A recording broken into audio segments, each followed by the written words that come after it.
Hey guys, it's Editing Giles here. I wanted to share with you our Taylor Swift episode where we dig into the faith parallels in her lyrics. This was originally recorded back in July, just before she re-released Speak Now, Taylor's version, and until this point has only been available to our Patreon patrons.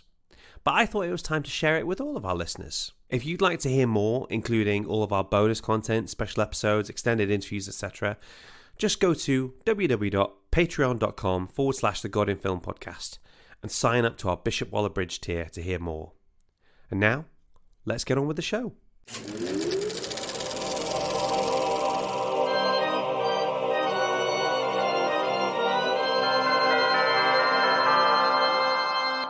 Hello and welcome to God in Film, the podcast where a Christian and an atheist dive into the best that cinema has to offer and see if we can find any parallels with the gospel or any other Bible stories. I'm writer and anti-hero, Giles Goff. And I'm CBT therapist and nightmare dressed like a daydream, Kat Bullock. And today, for this very special bonus episode, we're going to be looking at the works of one Taylor Alison Swift. Kat, what does Taylor Swift mean to you? Taylor Swift is everything. It is Taylor Swift's world, Giles, and we are just living in it. We are so honoured to be living at the same time as Taylor Swift, and that's what it is. What does Taylor Swift mean to you, dude? Oh, Taylor Swift is somebody I better not think too much about for any long period of time. That's what she is. I fail miserably on that point. But like the only person whose words I have analysed with so much depth is Shakespeare, you know? And the fact that she doesn't talk that much about what her songs means there's so much room for interpretation. Sure. She's been in dialogue with her fans her whole time, you know? Yeah. One day we need to get together and play Is It Shakespeare or Taylor Swift? Because that is a great game and a lot of people fail at it. I'm pretty confident I'd nail that one way or another, you know? Let's go. We'll do it one day. Kat and I saw Taylor Swift in Hyde Park in 2015 on the 1989 World Tour, and that was pretty damn awesome. Without further ado, let's get into Kat's Facts. Theme song. We'll work on it. So, fact number one. So, Taylor Alison Swift, born 13th of December 1989, was actually born in Reading, Pennsylvania, which a lot of people think that she's born in Nashville. Born on and raised on a Christmas tree farm, isn't she? You totally are right, and that's totally maybe one of my facts. You've got to come correct when you come at me with the Taylor Swift knowledge. Like I say, you know, you got to work really hard to find me something that I've not heard of before, you know? That's okay. Well, the thing is, I wanted to cater to everybody, but maybe one day we'll do like a facts where it's just about surprising you and we could do like a mastermind session. So Taylor Swift grew up on a Christmas tree farm. I don't know if you knew that, Giles. Do you know what? When I heard the song Christmas Tree Farm, it's not great, that song, for me, you know? And the problem is I listen to so much Taylor Swift. I have hundreds and hundreds of it. I know all the words to tons of songs. Not every single song, but tons of songs. So when you hear one that you think, oh, this is bad, part of me feels relief. It's like, I haven't completely drunk the Kool-Aid. Do you know what I mean? It's not like anything she does is wonderful. I still have some sense of taste and discernment, and I can still go with some of them like, I feel like you didn't quite nail it on this one. And that's okay, because like I say, even Shakespeare has a few duds in there, you know? Even Shakespeare's a few like, plays. Yeah. Like... Anyway, Taylor Swift. One genius at a time. Yeah, one genius at a time. In 2022, Taylor Swift became a doctor after receiving her honorary doctorate in fine arts. Her speech contains lots of references, hinting of her past songs. She says, "Welcome to New York." She mentions 22. But actually, she teases her future album, Midnights, teasing songs such as Labyrinth and You're on Your Own, Kid. She does that sometimes. She'll just sort of drop a phrase that's not quite a regular thing, and then all of a sudden it's like, oh, okay, 'tis the damn season. Right. Okay. Yeah. Long story short, you're always doing this. My final fact, and one that I don't know if you will know, but I hope that you don't, because it will and we can talk about it a bit more. Bring it. Okay, so Taylor has obviously been very well known for hiding Easter eggs, which essentially hint to the future, and she's been doing this as far as 2 years in advance. And actually, it's been named that sometimes it might be even longer in advance because of COVID. Right, now, okay. there is a sense. So it started off as secret messages to fans in very, very earlier albums, and now has kind of evolved into messages as deep as her nail polish to give us messages about what might be coming next. It is speculated that her next album is an orange theme, and it's called Karma, and this has been speculated since the video The Man. And it's also second speculated because of the Eras tour and the visuals from this. The Man, for anybody who doesn't know, is a music video from 3 albums ago. And fans are sure that Karma is either a completely unreleased album that's been lost to COVID, or it's definitely the name of her next upcoming one. But the orange theme is much more stronger as a colour for her next era. And the reason for that is because in the Eras tour, little bit of a spoiler, the visuals behind show the Lover House burning down and this big lift of an orange door. And in the finale song, she has a dancer of each colour, but she's in orange. That's interesting. See, the way I understood it, Karma was an entire album that she'd written and then just kind of went... That's one theory, yes. Yeah. So that's one theory of that it's a completely lost album. And then the next theory is actually it's her next album. Because if you see the Man music video, when she's the man... Yeah, she's peeing against the wall. She's peeing against the wall. All the album names. Yeah. Yeah. So, yeah. No, that's awesome. There you go. That's Cat Facts for you. Fantastic. Thank you so much. I've been trying to think this through. Like, if you have heard of Taylor Swift, but you're not obsessive like we are, how would you try to explain why she's so great, why she's worth our time to people?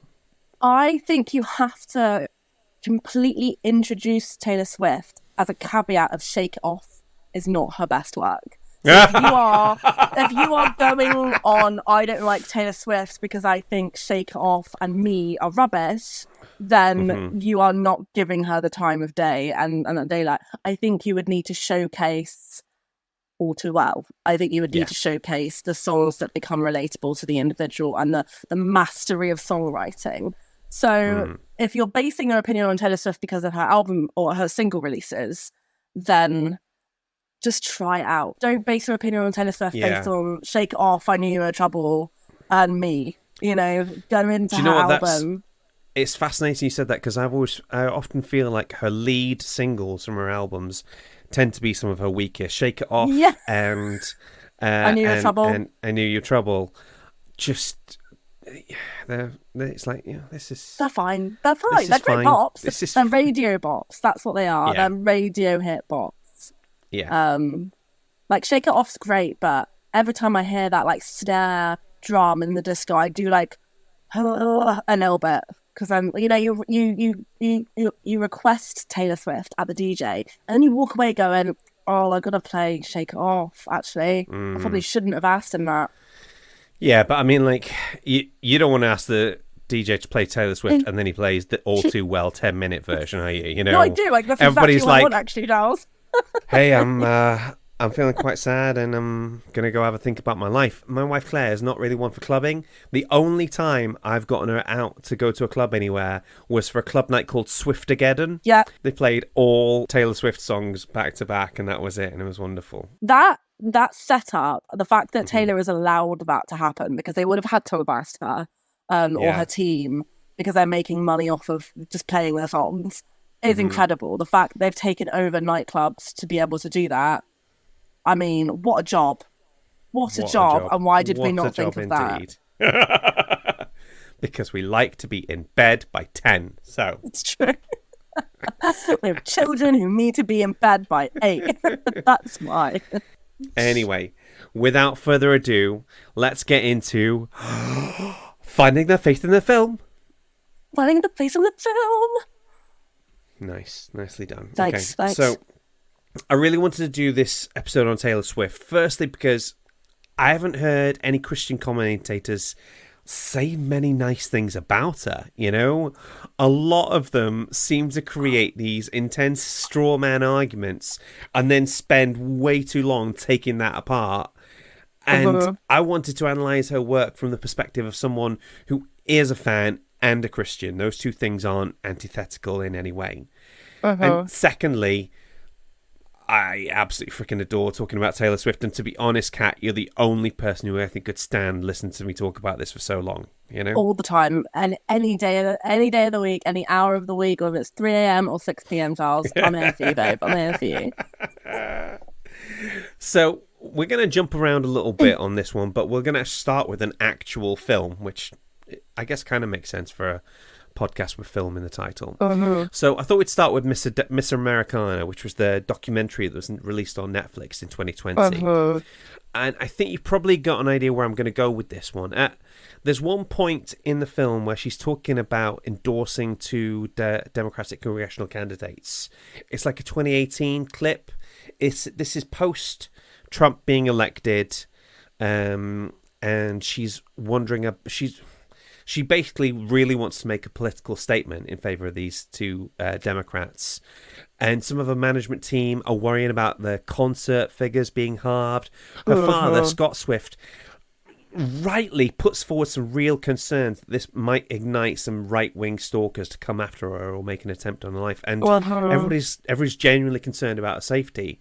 And yet she's able to put aside any concerns for her career or her safety when she talks about US Senator Marsha Blackburn, who has voted for some fairly horrendous things. She's sort of voted against domestic violence acts and rest of it. I sent you the advert. Yes. That she did. Do you see what? I actually hadn't seen that until you sent it to me. Obviously, they don't show the actual advert in the film, but they do see her like watching that, and yeah, it's pretty tough stuff to watch. One of those people who's just exhausting, you know, like, and she does all these things behind this facade of Tennessee Christian values. Now, what's fascinating is Taylor, when she says, I can't stand seeing that woman's advert on the TV and talking about Tennessee Christian values. I live in Tennessee. I'm a Christian. That's not what we stand for. Now, part of me just wants to end this right there. That is a phenomenal statement. Drop. And it makes you feel proud as a Christian and a Taylor Swift fan. It's like, when we're Christians, this is not what we do, you know? Now, Jesus didn't say anything about LGBTQ couples, all right? Yeah. Jesus didn't say anything about who should use which toilets.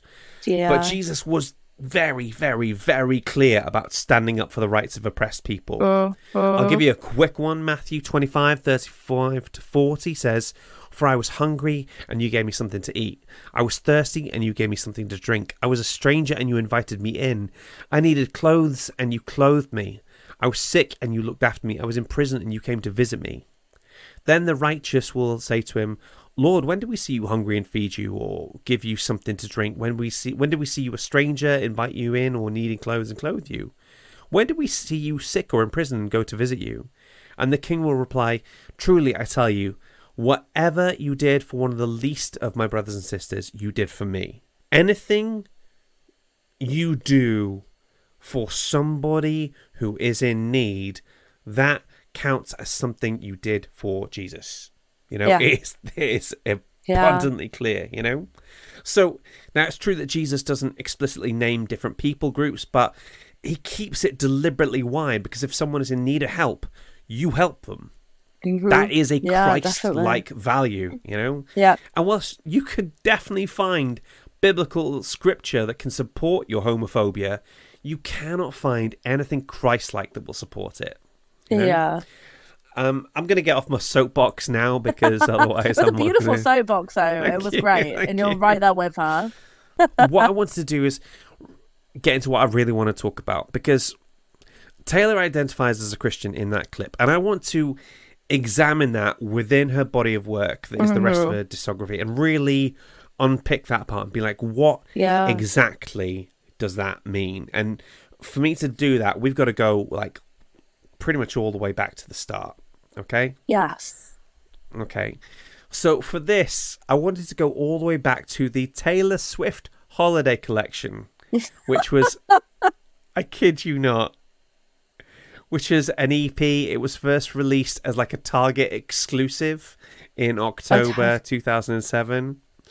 So it consists of 6 tracks. I think I know which lyric you're going to bring up as well. Yeah, you probably do. So there's 4 covers: Last Christmas, Santa Baby, Silent Night, White Christmas, which are all covers, and 2 original tracks: Christmas Is When You Were Mine and Christmas Must Be Something More.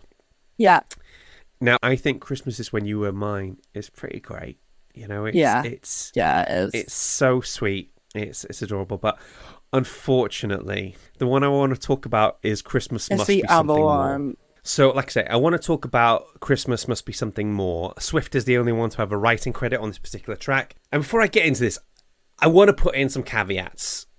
I understand that this was an album that was rushed out just in time for Christmas. In fact, even the artwork is taken from something else. They couldn't be bothered to do a proper photo shoot for it, so they just stole some photos from teardrops on my guitar and shoved it out there.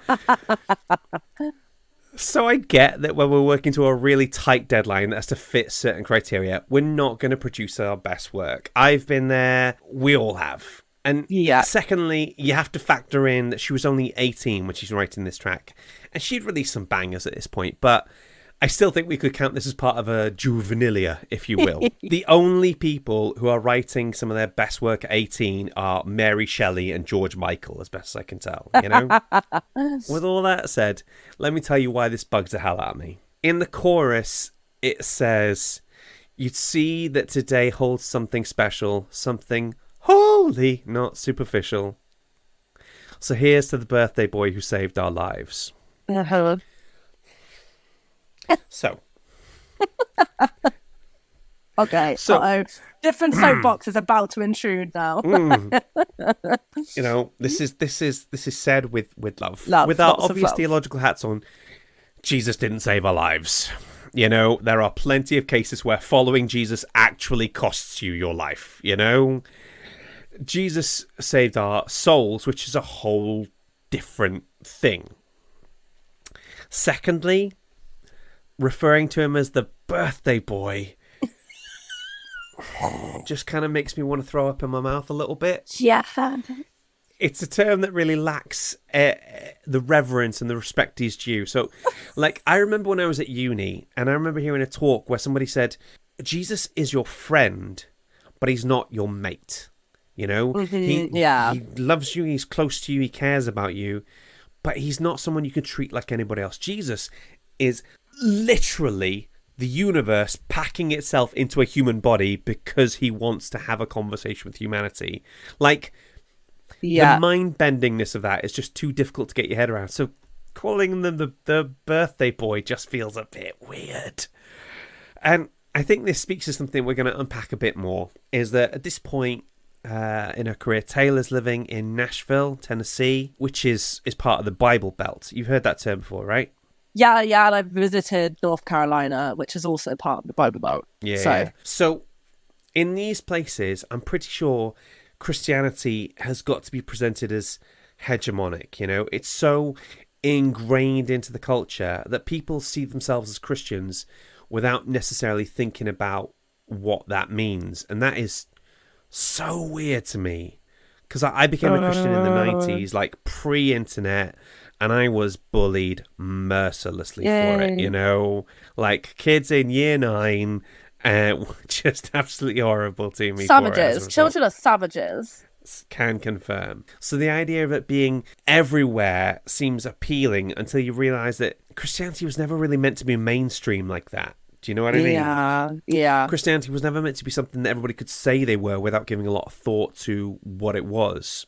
So from this point, we can see what I think is cultural Christianity. And that's, I think, what Taylor probably ascribes to at this point.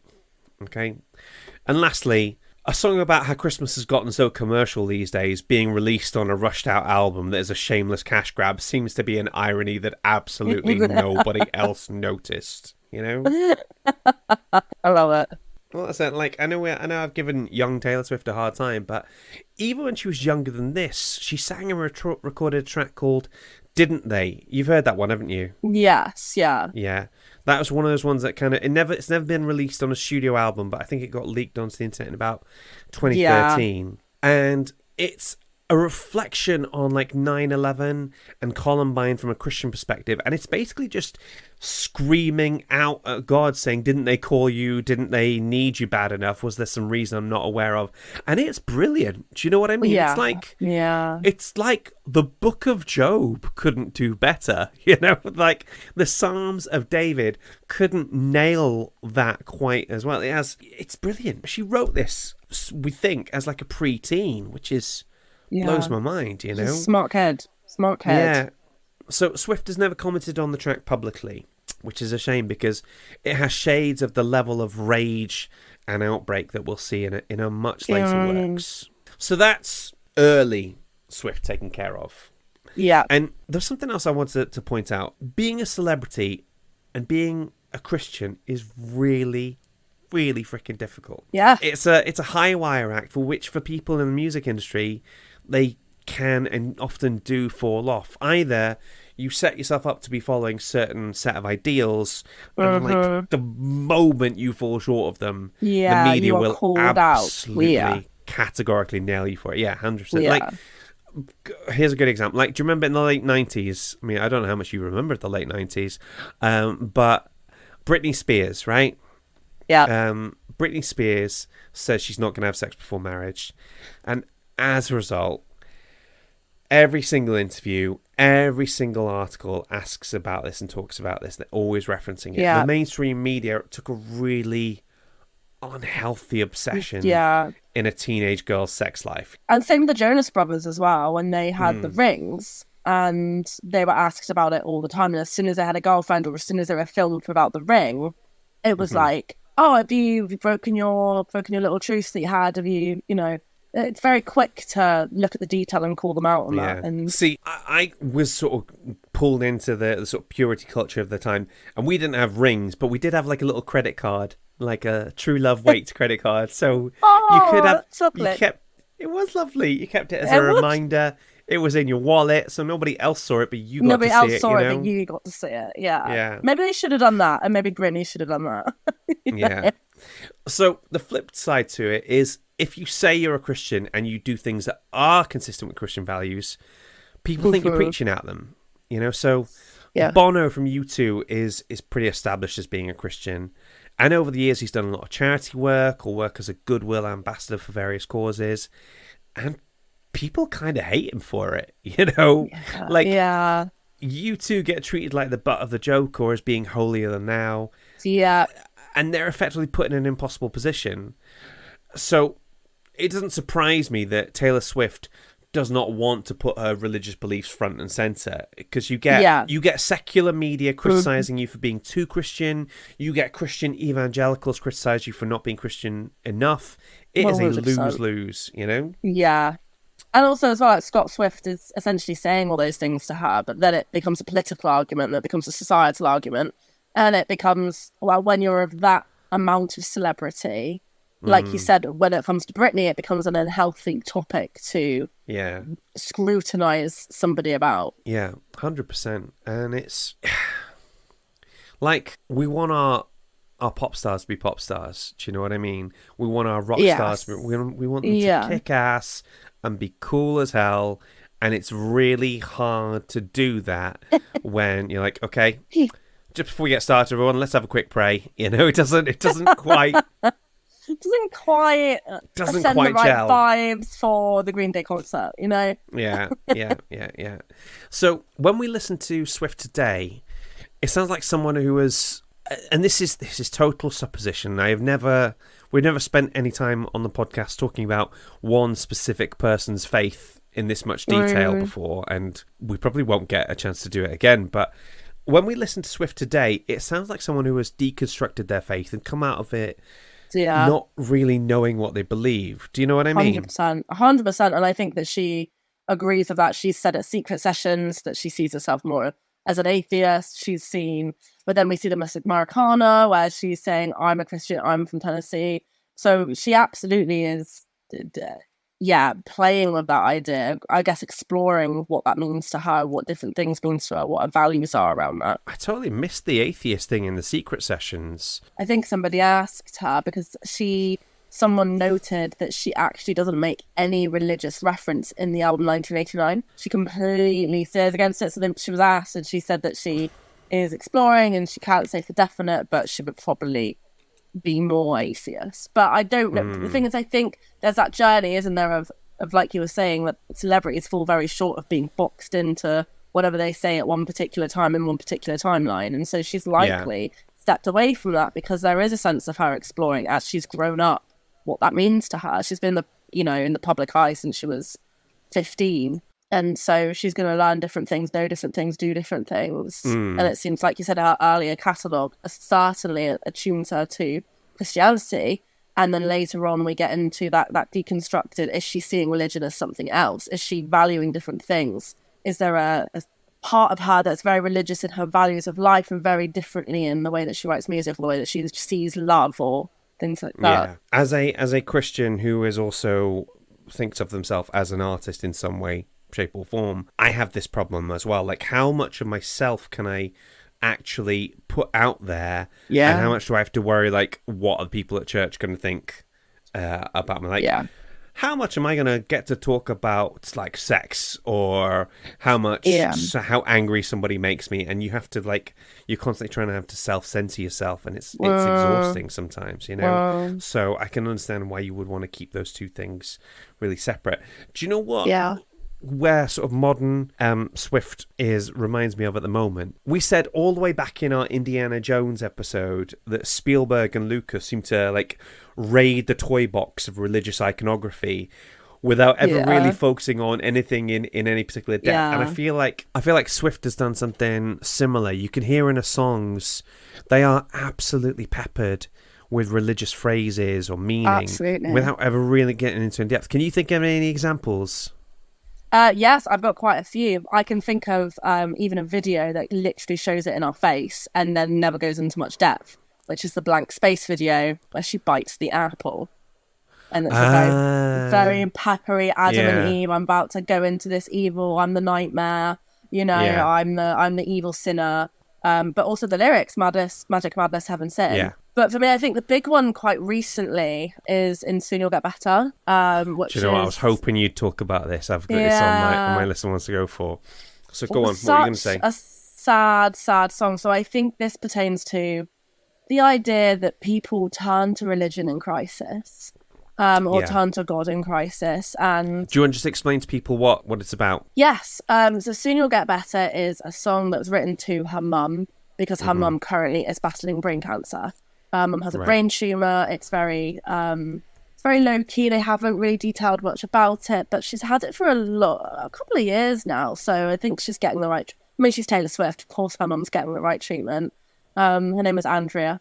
It's about a song which kind of suggests and hopes that, she'll get better, because what else is she supposed to do? Who is she supposed to talk to? Her mum's her best friend. Soon you'll get better because you have to. Yeah. You have to get better because there's no other option for me. And the bridge of that song is so cutting. And I've only listened to it once. I've had my own personal indemnities with brain tumours and brain cancer, and that song came out at possibly the wrong time for me, and I've never listened to it since. It absolutely destroyed me. But that bridge is wonderful of, like, who am I supposed to talk to? She said something along the lines of, and I hate to make this all about me, but who am I supposed to talk to? What am I supposed to do if there's no you? She then talks about how she's turned to faith, and she says, holy orange bottles, each night I pray to you. Desperate people find faith, so now I pray to Jesus too. And obviously those holy orange bottles being, at least at this point, she's referring to him by name rather than calling him the birthday boy. So we've got some we've made some evolutionary steps. So we made some growing has happened in the last 15 years. I think Reputation album is very much peppered Don't Blame Me is very heavy in religious imagery when we went to the tour. So the imagery was like stained glass windows. So she was against all these stained glass windows. It was kind of like she was in the center. It was made to look like it was the backing was very, very similar to like a gospel performance. But there's also false god as well. So, your hips, like my hips are the altar, your lips are the altar, even if it's a false god. Reputation is very much peppered. I was thinking Reputation as her drinking album. So much alcohol reference in that. I'm spilling wine in the bathtub. You kiss my face and we're both drunk.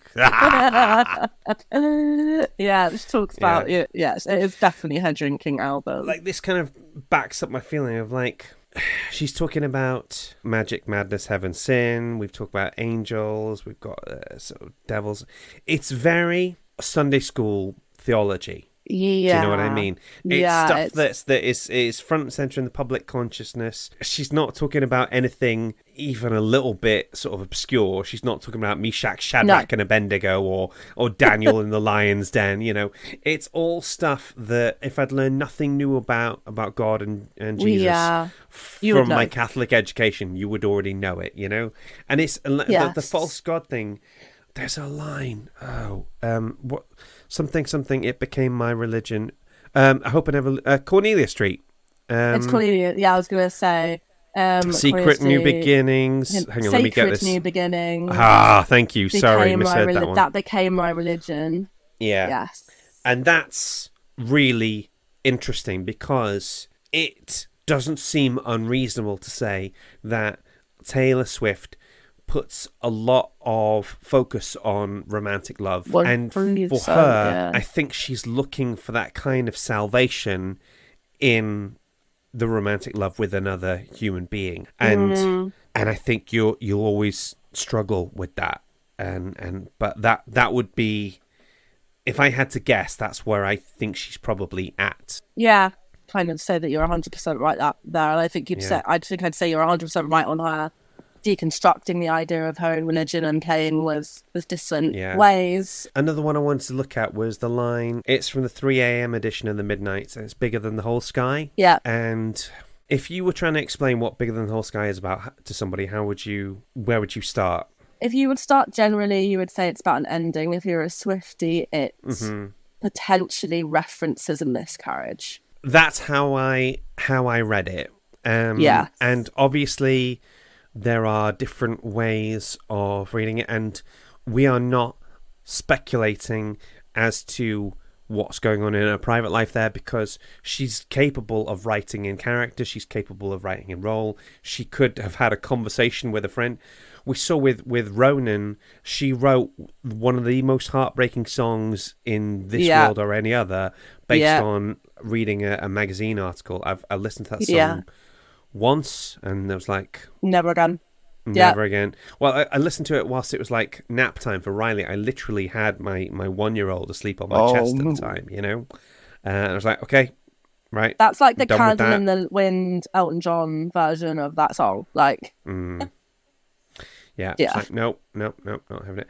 But if we assume that she's referencing a miscarriage here, there's one line, did some bird flap its wings over Asia? Did some force take you because I didn't pray? Every single thing to come has turned into ashes because it's all over now. It's not meant to be, so I'll say words I don't believe. So if I take through some things there, did some bird flap its wings over in Asia? So that's related to like chaos theory and the idea of different things having a knock-on effect on things, which can lead into massive consequences down the line. And then she says, did some force take you because I didn't pray?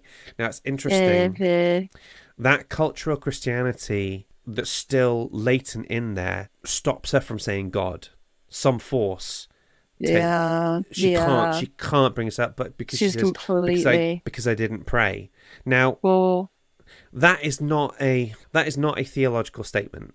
That is somebody who is in pain and who is looking for a reason for why something terrible has happened to them.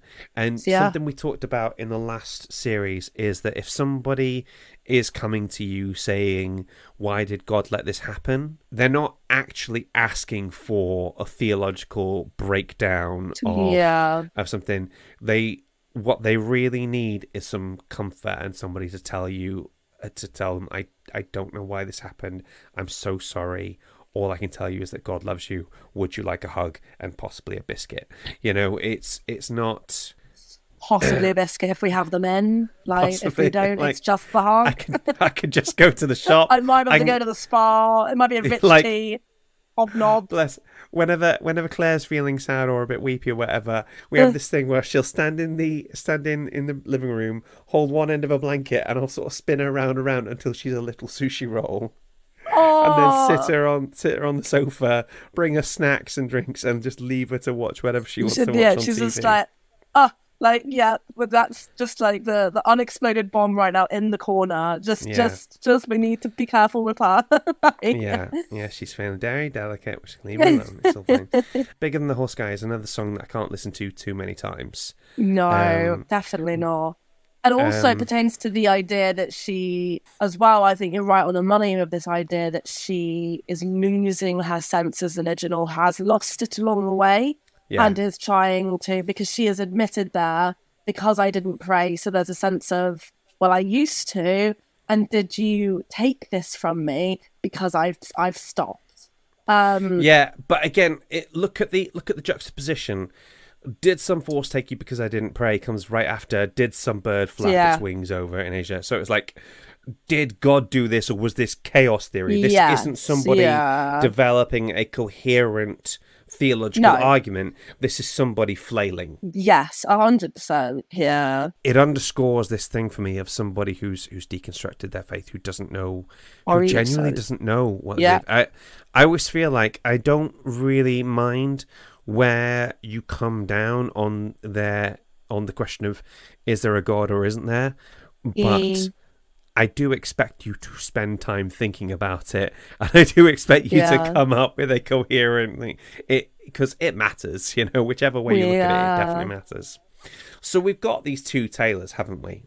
We've got Taylor in time, essentially. Yeah, we've got country Taylor, the very sweet Christianity as part of your cultural identity, and then we've got this sort of modern, I'll do whatever genre I want, Taylor, who seems to be at sea, seems to be at a loss in a lot of these things, and when the big things happen, when the really scary things happen, doesn't know quite what to do with herself. And that's one of the things I've always found for my Christianity, for my relationship with Jesus. I've always felt of it like a safety net. I've had bad things happen to me in life, but Jesus has been like that safety net that only lets you fall so far. You're like, the ground is here, and you're like,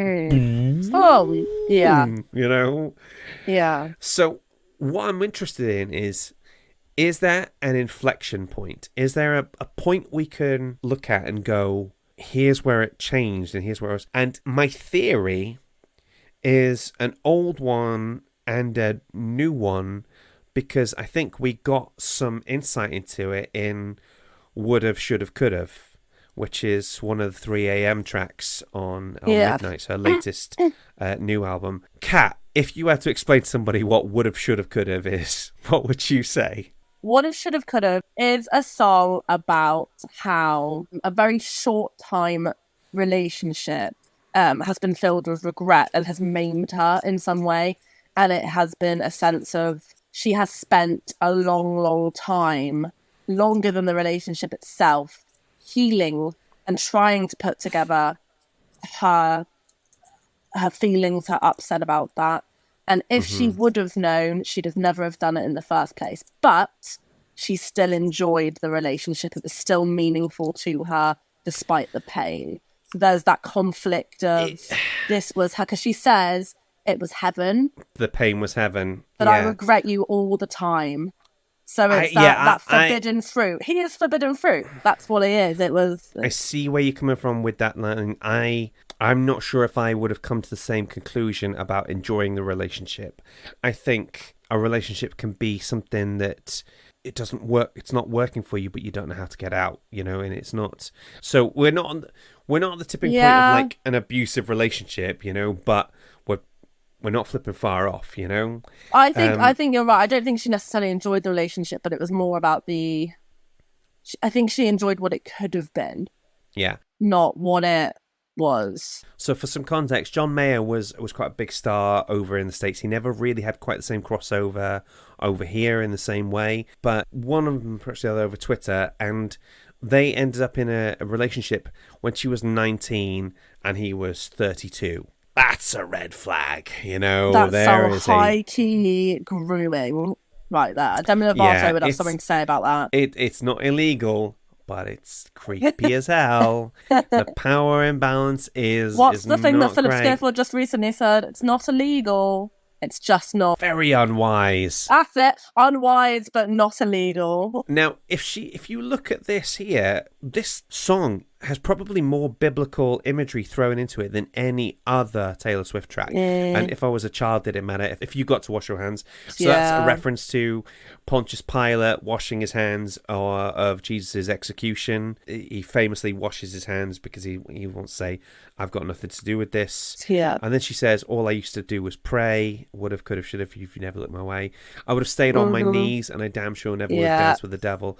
So I think the idea of that is you're on your knees praying, and God's honest truth that was pain was heaven. And there's so much of it in there. And it looks to me like, have you ever been in a relationship that was so bad it made you doubt your belief in God? Because she's almost saying that, isn't she? Of like, I would have stayed on my knees. She's saying that whatever happened to that relationship shifted her perspective in some sense, because if that hadn't have happened, she would still be, quote unquote, on her knees praying, whatever it might be. So I think you've nailed it there, mate. I think we've nailed it. Yeah.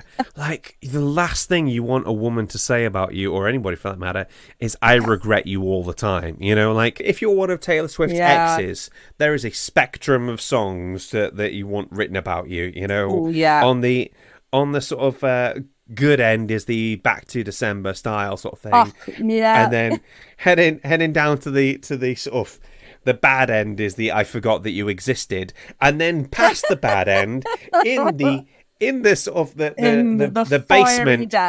In the basement is Dear John. Inside basement of Dear John, there is a trapdoor. You drop down below that and you find would've, could've, should've. Whatever this guy did to this poor girl, she has spent her adult life thinking about it. And it has knocked her faith in God and her faith in who she was, So... Yes. Dude. And it's really interesting as well, because something as recent as last night. So I was going to mention what if, could have, should have at the beginning, but I just didn't know. I thought sooner that would be good because it was more recent. But something she mentioned last night was, I'm not releasing Speak Now so you can go and defend me on the internet about something that happened 5 billion years ago. Miss Taylor Alison Swift, I don't think we get to say that when in the last year you absolutely savaged this man in 3.5 minutes with a new song that you've definitely written in the last 2 years. So because she has said, she's admitted that all the songs that have been written on Midnights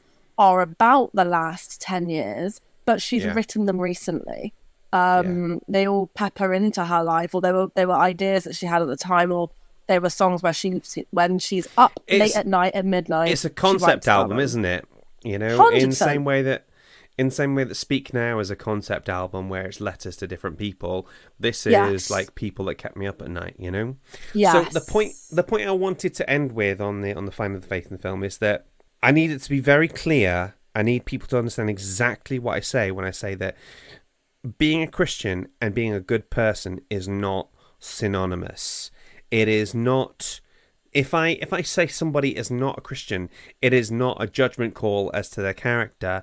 It is me saying, without trying to be gatekeepery, that I'm not quite sure that the depth of your relationship with God is as deep as it could be. You can be a good person and be a Christian, be an atheist, be a Jew, be a Muslim, be anything and nothing.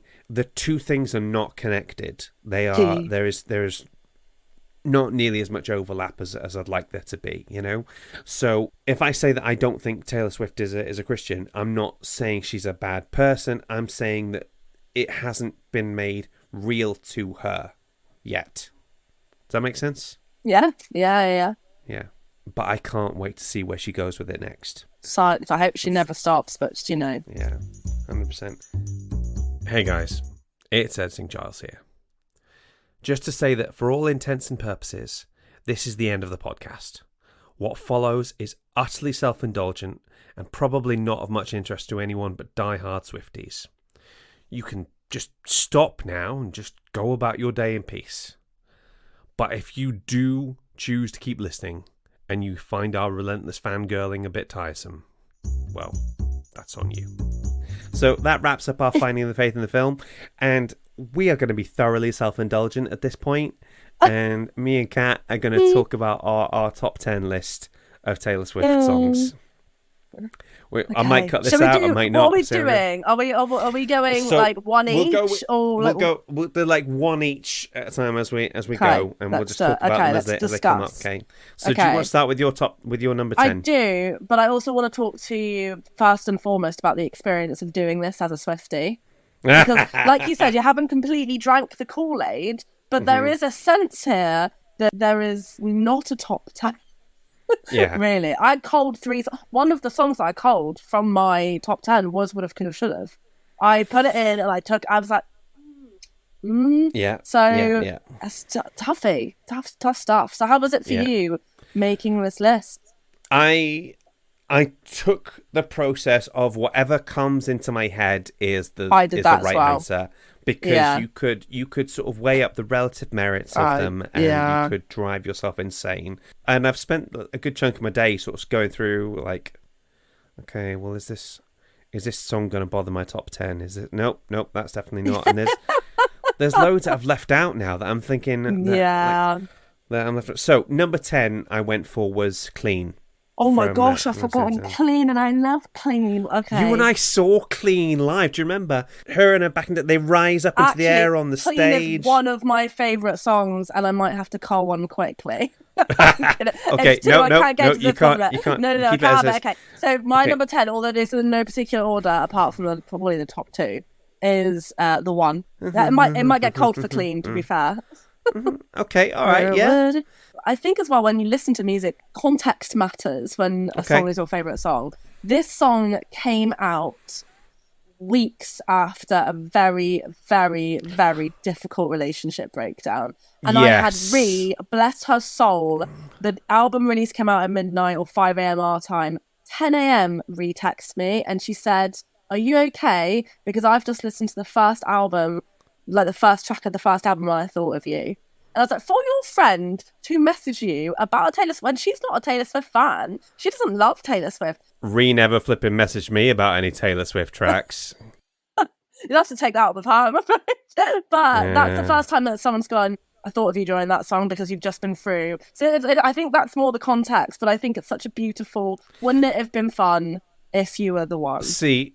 When I heard Soon You'll Get Better, I thought of you, and I made a point of not messaging you to tell you about it, because I would have been like, "Hey, you know who else has dealt with cancer and that problem?" Yeah, I thought you maybe needed a break from that. Song, thought of you. Yeah, I did like cuss out Taylor Swift in my mind as well. I was like, "Do you know me? Are we this like? Are we like?" Okay, so what was your number 9? My number 9 is My Tears Ricochet. I can go anywhere, just not home. That lyric is master genius.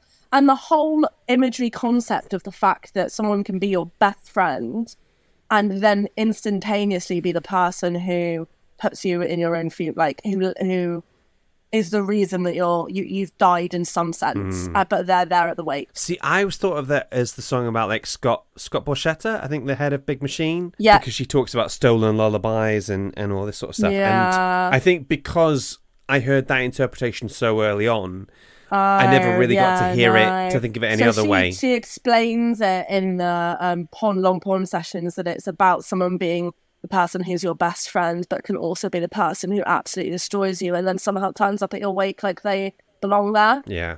listen to it again, some knowing that, and it might change some things. I can think of some people that would apply to. Yeah. Classic. Anyway, what was your number 9? My number 9 was All You Had to Do Was Stay, from 1987. Lovely song. I cannot think of a thing to recommend it other than that bit in the bridge where, I think it's the bridge, where she kind of screams, "You were all I wanted." You know, she's holds on to each word. You were all I wanted. Yeah. If you need to just scream something, that song's got you. At 60 miles an hour at 10 o'clock at night, that Taylor's got you. You know, she's got your back on that one, you know? She has got your back. Oh, look how happy we are talking about our favourite Taylor Swift this one. It's great. The smiles on our faces are real. My number 8 was Cruel Summer. Yeah. Solid track. Bop. Yeah. I don't want to keep secrets just to keep you. Yeah. Love it. That was number 8. Yeah, so what's your number 8? My number 8 is Last Kiss, and it's I think it's from the Fearless album, and No, Speak Now. Is it? Damn it. Fuck. Yeah. They all kind of merge into one. They do. No, but Speak Now is Last Kiss is Speak Now. The reason I like it is the line, I'll watch your life in pictures like I used to watch you sleep. Devastating. It's the most millennial line in a love song, because when you break up with somebody, you are going to scroll through their Facebook and their Instagram. That's so true. Yeah. You are going to look at those pictures. You go, oh damn it, I accidentally clicked like, I've got to unclick that before Yeah. And that is so true. And I can relate to that feeling so much of like, I'm shut out of this person's life now. That is a great song, to be honest. That is a great song. Sorely missed off of my top 10 that should be there. It does deserve a space. My number 7 is Getaway Car. Really?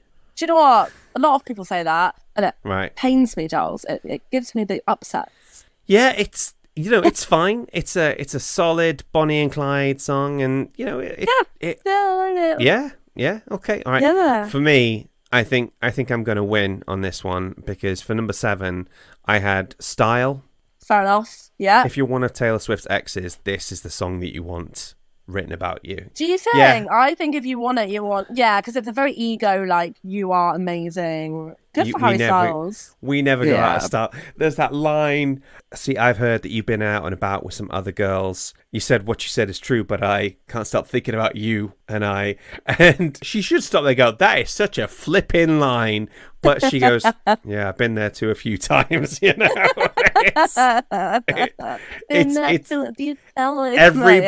everybody's ego comes out of that intact, That's so good. So true. Yeah. What's your number 6? My number 6 is kind of a curveball, which I don't know if anyone would expect being in the top 10. I've gone for Sparks Fly, because that was the great song. That was the song I would. You've got some classics. So I think I prefer your top 10 to my top 10 right now. I think that was the one I listened to on hard rotation, and it's just, oh man, loved it.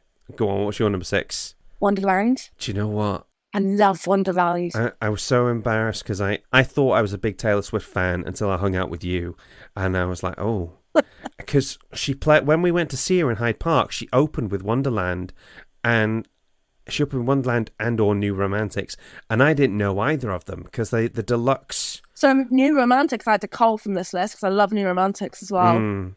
Yeah, the deluxe sort of thing was bits of the album I didn't find out about until my love for Taylor Swift never gets to be part of a conversation, if that makes sense.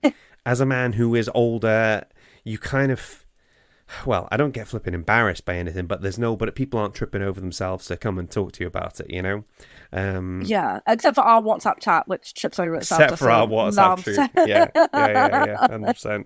So, number 5, the track 5, which one have you gone for?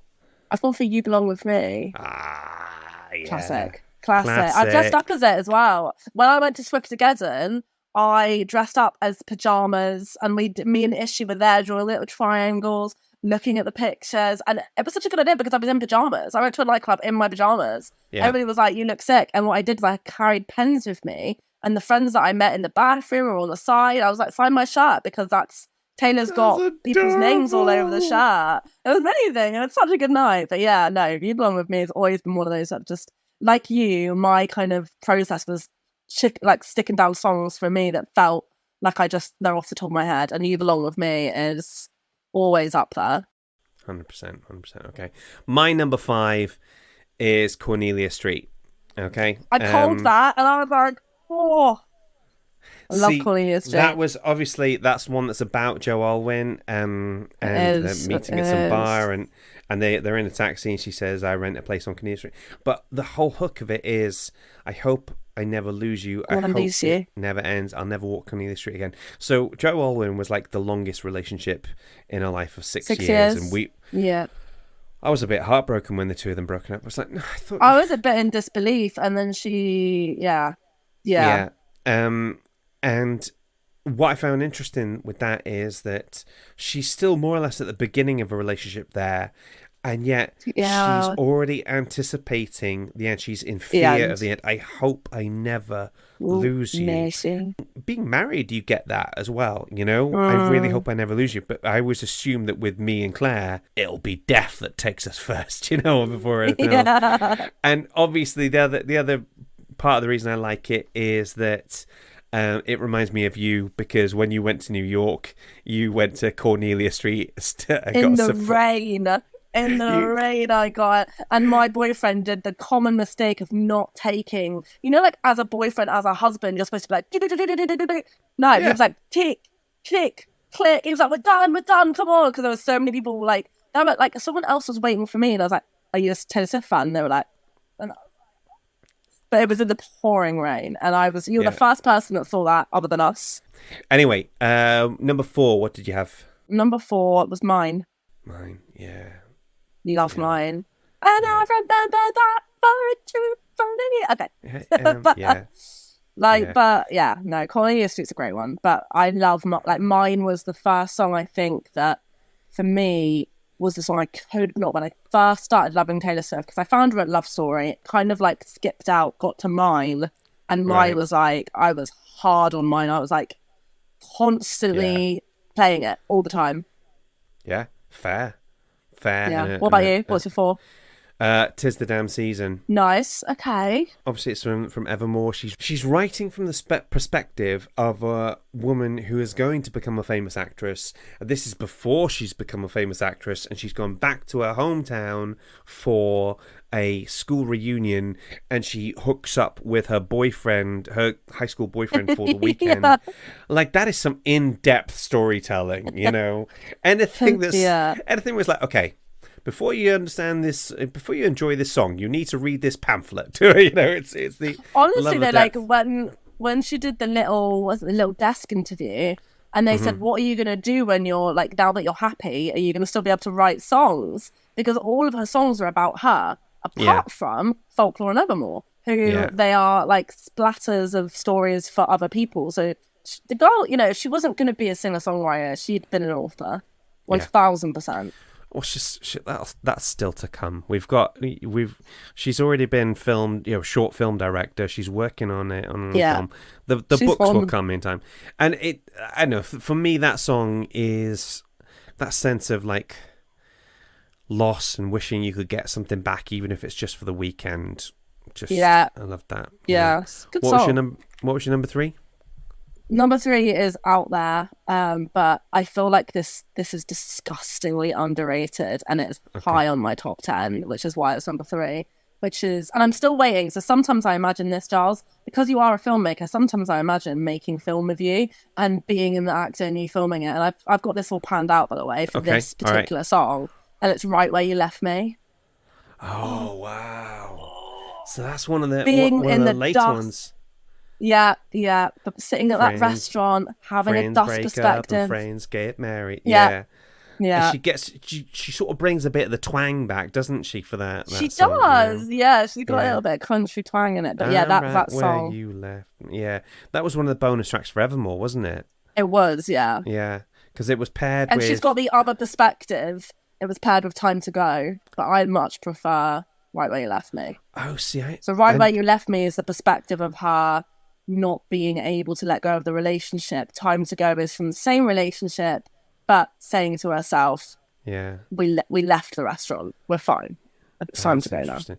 Yeah, It's Time to Go is the one that always hit harder for me out of the two. Yeah, no, that's a fantastic track. I think that was your number three, wasn't it? Yes, what was it on the Yeah. three? My number three was Cardigan, from Folklore. Really? Yeah.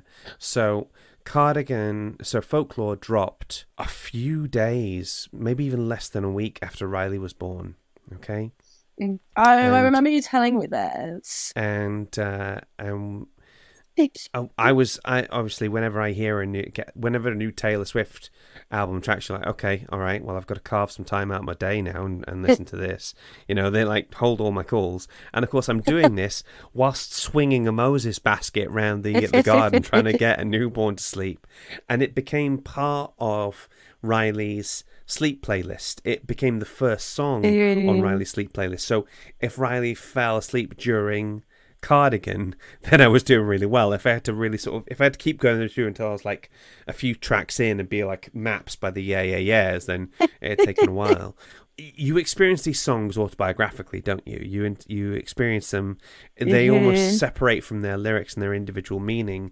And when it ends with that line, "You'll come back to me," that's a really interesting one when you're holding a baby in your arms, because somebody said the process of being a parent is just watching your child need you less and less, and they just get further and further away from you. And I think when I sang along to that line, it became almost like a little bit of a prayer. It was like, "You'll come back to me. I pray that wherever you are, whatever happens, I want you to come back to me." Yeah. So I love that. I love the song. I think it's the lyrical mastery in that song doesn't actually get as much credit as it is. Leaving like a father, running like water. Flipping heck, yeah.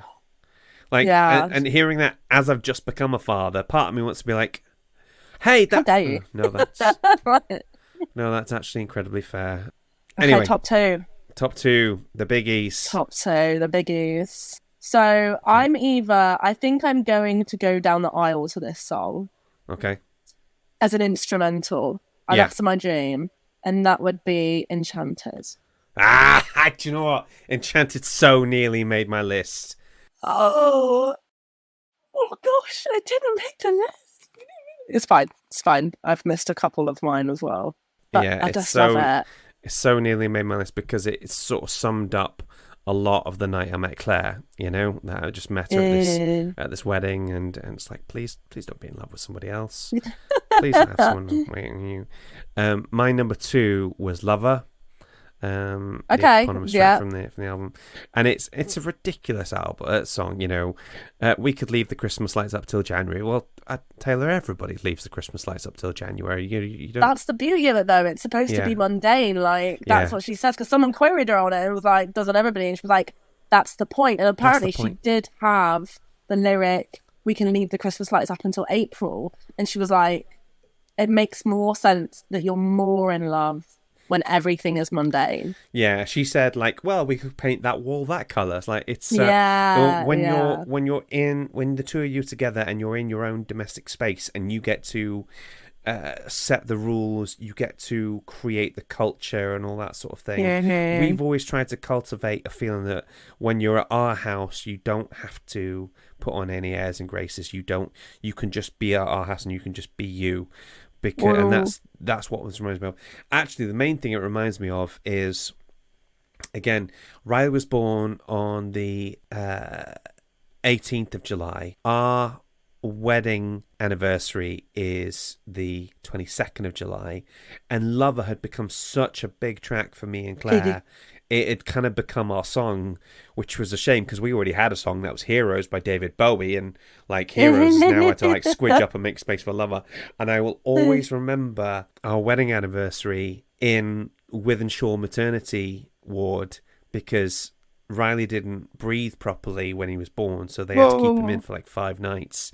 So there's me and Claire, and you have no real privacy. You get a curtain, but everyone can hear everything. And there's me and Claire slow dancing to Lover, like 4 days after Riley's been born, and it was that I will remember the rest of my life, Oh. Now, I'm going to go downstairs and be to Miles and be like, if you don't slow dance with me and the birth is not good, I'm refunding you. now let's go onto the biggie. We know it's the same. Should we do this one at the same time? Well, I'll count us Let's in. go. 5, 4, 3, 2, 1. All too well. All too well. 10-minute version, Taylor's version. Do you know what? I spent so much flipping time working. Like, should I go with the original? Are you going with the 3-minute version? Are you going with the original? I'm making a choice to not choose. I'm going to say Fine. all too Okay, well, fair. Okay, and whichever just- way you want to interpret that. I am like. Fair enough. That is like a freaking the 10-minute version is like a gift to Swift scholars everywhere, because to contextualize this for Taylor Swift fans, the 10-minute version of All Too Well is like finding another folio of Hamlet. You know, it's like it's like unlocking keys.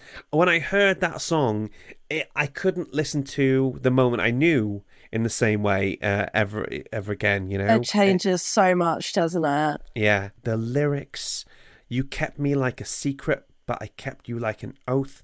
The woman can do something with wordplay that there's nothing. Yeah. And I'm just wondering, did our love mean you too? Like, Yeah. And it's got so many different paces. It tells a complete story. All Too Well is like 2 or 3 songs having a fight with each other for dominance, you know? And that's exactly how she wrote it, wasn't it? You know, she wrote this in one, she couldn't remember the lyrics, her mum had actually filmed it and never showed her, and then she spent months trying to put together the 3-minute All Too Well version because she had so much to say. We can see that in her Vogue interview, that she had talking about that. Yeah, fantastic. Okay, that wraps up this incredibly self-indulgent but incredibly enjoyable bonus episode of God in Film. Kat, have you had a good time? I've had the best time. I love talking about Taylor Swift, and I love talking about Taylor Swift with you. So it's been fabulous. Thank you for having me. Thank you for letting me be your Taylor Swift consultant today on your show. You are so welcome. So patrons, if you've been listening, thank you so much. We love it, and we will see you soon. Bye. Bye. God in Film is hosted and created by Giles Goff. That's me. Mixing and editing by Giles. Our logo was designed by Julie Walsh. And our theme tune was composed by Rick Lee. Waffle editing by Natalie Miniker. God in Film is a Dask production. Please rate and review. Unless it's a 1-star, in which case, you need to calm down. I know all too well what you think of this show of mine. And just because there's bad blood between us, that doesn't give you the right to put a blank space where a glowing review should be. Can I ask you a question? What do you get out of being this treacherous? You're not sorry for your attitude, but I wish you would change. For most people, sparks fly when they hear this show. They're enchanted by it. So, you're on your own, kid. You always have been.